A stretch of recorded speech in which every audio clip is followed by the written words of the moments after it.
ఇందాక మీకు phone calls చూపించాను 4 గంటలకి 5 గంటలకి. ఆ ఫోన్ కాల్స్ ఎవరికి వెళ్ళాయి?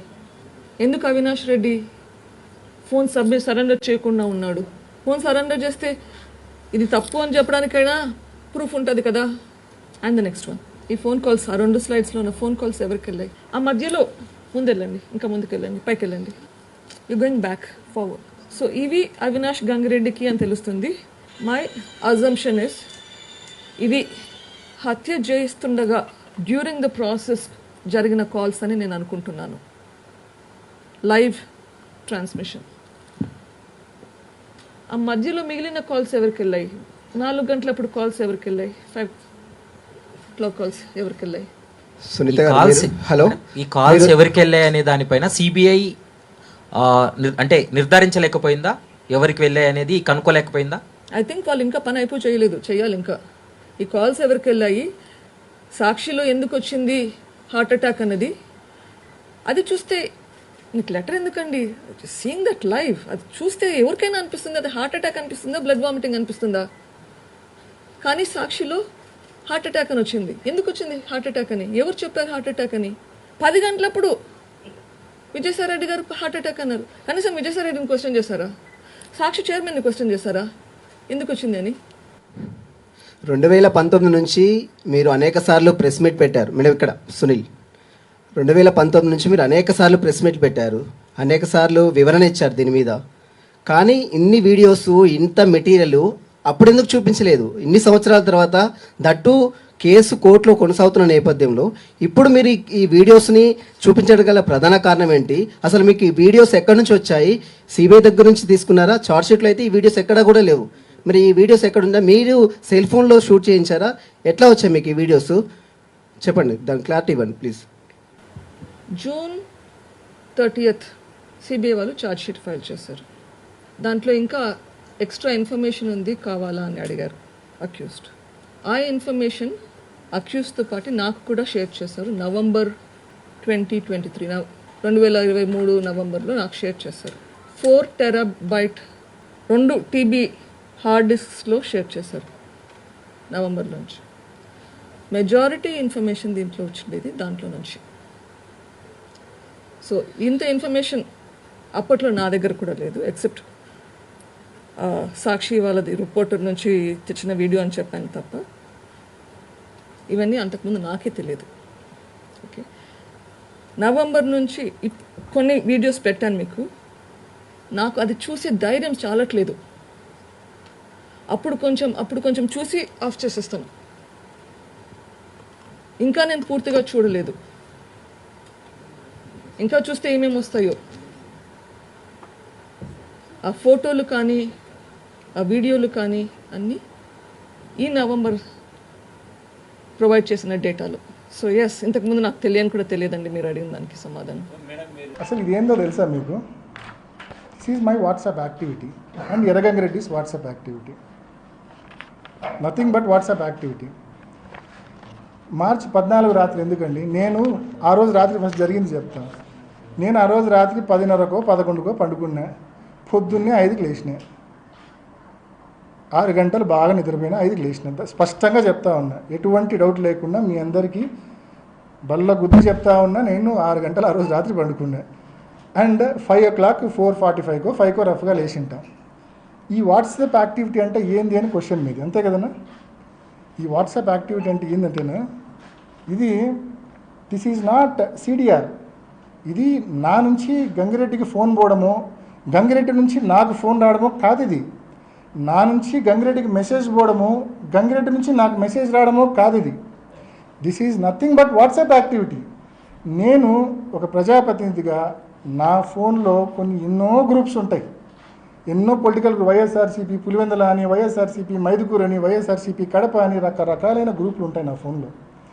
సో ఆ గ్రూపులు ఉన్న నేపథ్యంలో సహజంగానే మనం రాత్రి ఫోన్ పక్కన పెట్టి పండుకుంటాం. మనం పండుకున్న టైంలో కూడా మన ఫోన్కు నెంబర్ ఆఫ్ మెసేజెస్ వస్తుంటాయి. మెసేజ్ వచ్చిన ప్రతిసారి వాట్సాప్ యాక్టివిటీ ఉన్నట్టు. సపోజ్ 1:37 8వ సెకండ్కు అవినాష్ రెడ్డి వాట్సాప్ యాక్టివ్గా ఉన్నదంటే నేను మేల్కొని చదువుతానట్టు కాదు అర్థం. నేను నిద్ర మేల్కొని నైట్ డ్యూటీ చేసి చదువుతానట్టు కాదు అర్థం. దాని అర్థం ఆ టైంలో నా ఫోన్కి ఇన్కమింగ్ మెసేజ్ వచ్చిందని అర్థం. ఆల్ ఇన్కమింగ్ మెసేజెస్ వచ్చిన టైమింగ్స్ అంతే తప్ప ఆ టైంలో నేను మేలుకొని మెసేజ్లు చదువుతున్నానని పొరపాటున కూడా అర్థం కాదు. దీని మీద మీకు కొంచెం ఎక్స్ప్లెనేషన్ కూడా నేను ఇచ్చిన ఒక నోట్ ఇస్తున్నా. అంటే this is nothing but WhatsApp activity.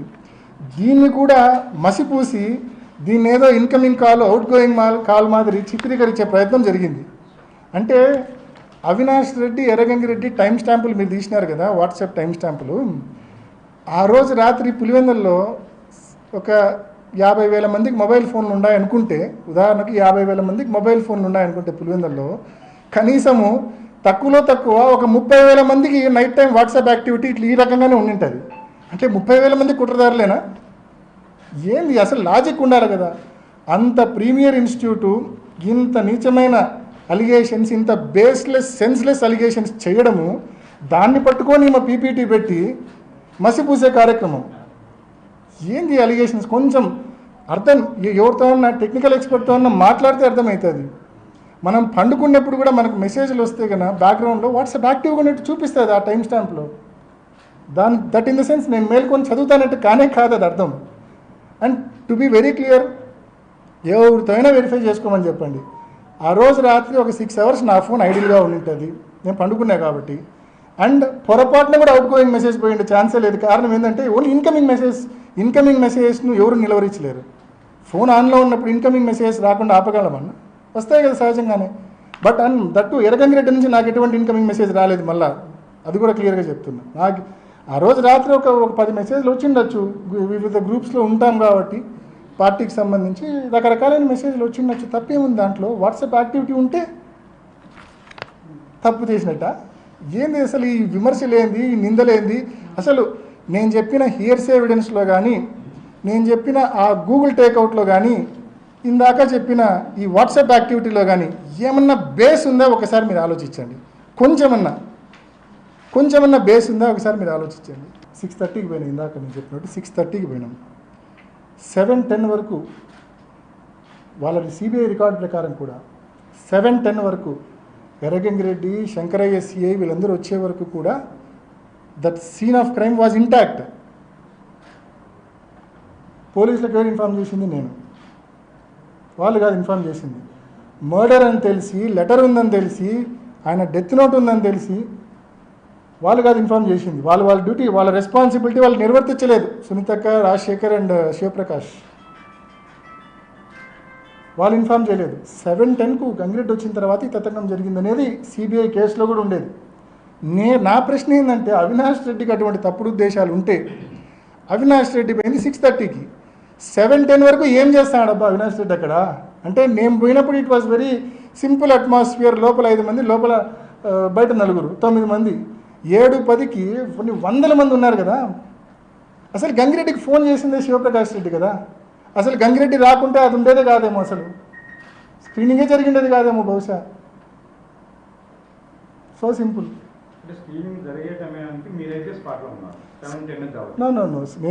నేను పూర్తిగా బయటే ఉన్నాను. నేను సిబిఐలో నేను దాదాపు 12 సార్లు నన్ను వివిధ సందర్భాల్లో విచారణకు పిలిచింది. పోయిన ప్రతిసారి I made it very clear.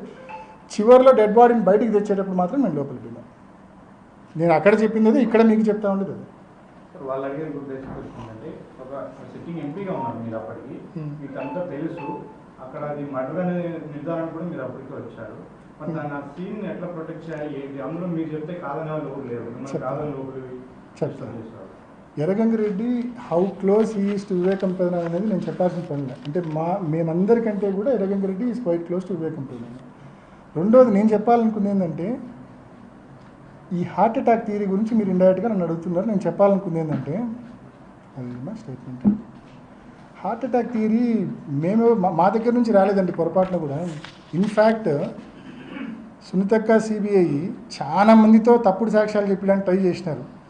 చివరికి వాళ్ళ ఇంట్లో పనిచేసే లక్ష్మీదేవో, వాళ్ళ దగ్గర ఉండే ఎర్రంరెడ్డిపల్లె జగదీష్ రెడ్డో, లేదా వాళ్ళ ఇంట్లో పనిచేసే లక్ష్మీదేవి కొడుకో ఇట్టటోళ్ళతో, ఇంట్లో పనిచేసే వాళ్ళతో తప్పుడు వాంగ్మూలాలు ఇప్పించగలిగినారేమో కానీ, లేకుంటే వాళ్ళ ఇన్ఫ్లుయెన్స్కి గురైన వాళ్ళతో తప్పుడు వాంగ్మూలాలు ఇప్పించగలిగినారేమో కానీ, వాస్తవంగా అయితే చాలా మందితో తప్పుడు వాంగ్మూలాలు, ఈ శశికళ అండ్ కో ఉన్నారు కదా 4, వాళ్ళతో సిబిఐ తప్పుడు వాంగ్మూలాలు తీసుకునే ప్రయత్నం చేసింది. వాళ్ళని పిలిచి అవినాష్ రెడ్డి మీరు గేట్ దగ్గర నిలబడుకుంటే వివేకం సార్ హార్ట్ అటాక్ చనిపోయినట్టు చెప్పమని వాళ్ళు ఇన్ఫ్లుయెన్స్ చేసినారు, ప్రెజర్ పెట్టినారు వాళ్ళను, శశికళ అక్క వాళ్ళను, గేట్ దగ్గర ఉన్న వాళ్ళను.